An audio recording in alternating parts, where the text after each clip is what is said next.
గడిచిన 5 సంవత్సరాల్లో నువ్వు వ్యవస్థలన్నీ కూడా సర్వనాశనం చేశావు.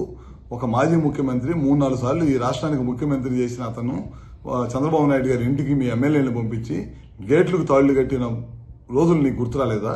అన్నీ కూడా ఈ వ్యవస్థని ఈ భారతదేశంలో ఈ ఆంధ్ర రాష్ట్రంలో ఉన్న వ్యవస్థలన్నింటినీ కూడా సర్వనాశనం చేసి వదిలిపెట్టేశావు.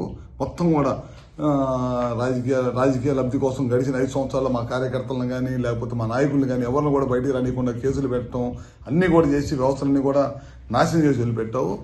ఈ భారతదేశంలో ఈ స్వతంత్రం వచ్చిన తర్వాత ఏ రాష్ట్ర ముఖ్యమంత్రి పరిపాలించలేనంత అధ్వానంగా గడిచిన 5 సంవత్సరాలు నీ పరిపాలన ఉంది. అందుకే ప్రజలు కూడా నీకు 11 సీట్లకు పరిమితం చేశారు. ఇప్పటికైనా నువ్వు ఒకసారి ఇంట్లో కూర్చొని ఆత్మ పరిశీలన చేసుకో. గడిచిన 5 సంవత్సరాలు ఏ విధంగా మనం పనిచేశాము, ఎందుకు ప్రజలు ఈ తీర్పిచ్చారనేది చేసుకోవాల్సిన అవసరం ఉంది. మళ్ళీ వాళ్ళ నిన్న కోడ్లో నువ్వు బయటకు వచ్చావు. ఒక ముఖ్యమంత్రిగా పనిచేసిన వాడివి కోడ్లో వెళ్ళకూడదనే విషయాన్ని నీకు తెలియదా? అది కూడా తెలియకుండా నువ్వు ముఖ్యమంత్రిగా ఏ విధంగా పనిచేసావు? మిర్చి రైతుల గురించి వాళ్ళు నువ్వు మాట్లాడే అర్హత ఎక్కడ ఉంది నీకు? ఆ రోజు నువ్వే కదా ఎంఎస్పీ రేటు 7,000 రూపాయలు అని చెప్పి ఇచ్చింది. మా టైంలో బ్రహ్మాండంగా ఇవాళ ముఖ్యమంత్రిగా ఢిల్లీ లెటర్ రాయటం కానీ ఇంకా మంచి రేటు రావాలని చెప్పి ఇవాళ ముఖ్యమంత్రి గారు లెటర్ రాస్తున్నారు. ఆ రోజు తుఫాను వచ్చిన రోజు నువ్వు ఏ విధంగా రైతులను పరిశీలించావు?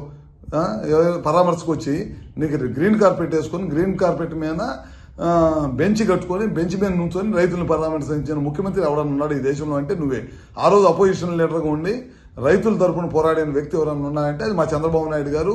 పొలాల్లో దిగి రైతులను పరామర్శించి ఒక రైతు కన్నీళ్లు పెట్టుకుంటే ఆ రోజు జేబులో డబ్బులు 2 లక్షల రూపాయలు ఉంటే ఇమీడియట్గా తీసి ఆ రైతులకు సహాయం చేసిన గొప్ప గుణం చంద్రబాబు నాయుడు గారిది. ఇవాళ నువ్వు అన్నీ కూడా మోసపూర్వమైన పనులు చేయటం, నాకు సెక్యూరిటీ అబద్ధపు హామీలు, అబద్ధపు మాటలు, పొద్దున్న లేచిన దగ్గర నుంచి ప్రభుత్వ పనితీరు మీద బురదేయటం తప్పక నువ్వు చేసింది ఏమన్నా ఉందని చెప్పి మరొకసారి తెలియజేసుకుంటూ ఇంకా నువ్వు ఆత్మ పరిశీలన చేసుకోవాలి. నువ్వు సంవత్సరం అయిన తర్వాత కూడా నువ్వు ఇంకా నీ బుద్ధి మారలేదు. ఇంకా నువ్వు పాత బుద్ధిలోనే ఉండవు, ఇంకా పాత టైప్లోనే ఉండవు. అబద్ధపు మాటలు చెప్పి ప్రజల్ని తప్పుదోవ పట్టించాలనే మార్గంలో ఉన్నావు. ఖచ్చితంగా మేము ఏదైతే చెప్పాము ఎలక్షన్ ముందు ఇచ్చిన హామీలన్నీ కూడా నెరవేరుస్తాము.